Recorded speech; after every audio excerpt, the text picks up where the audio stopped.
مساء الخير عليكم. عاملين ايه؟ هو انت ليه مصممة تخسري جوزك؟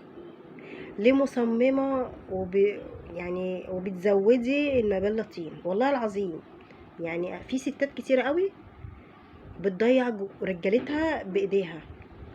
انت اللي هتخليه يروح لواحدة تانية على فكرة. انت اللي هتخليه بكل بساطة وبكل هدوء. ليه بقى؟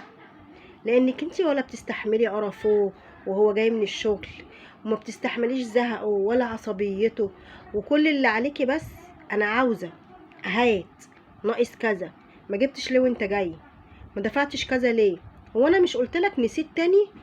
يا بنتي ارحميه، والله العظيم ارحميه، اصل ده دم ولحم، ده مش حديد. عارفه بقى هيروح لواحده تانية ليه؟ مش هتقوله كده، هتريحه، تساله حضرلك الحمام، انت تعبان، انت زهقان، انت كلت ولا لا؟ بذمتك انت بتسألي جوزك انت كلت ولا لا؟ بتسأليه كده انت مثلا رجليك وجعاك ولا لا؟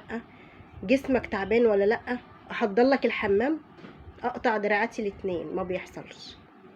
علشان كده بيروح لواحدة تانية، وانت عادي تقولي ايه ده في مشوار، خلينا مرتاحين من زعيقه. لا، عبيطة.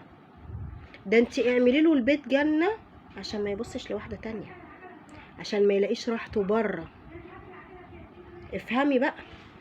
ويوم ما تفرطي فيه وتلاقي نفسك كده عايشة لوحدك هتعرفي قيمته، بس هيكون الوقت فات خلاص، مش هتعرفي ترجعيه تاني. وانا قلتلك قبل كده الزمن ده الرجالة قليلة، وانا بقولها لك تاني، بطل اللي بيعيش في بيته.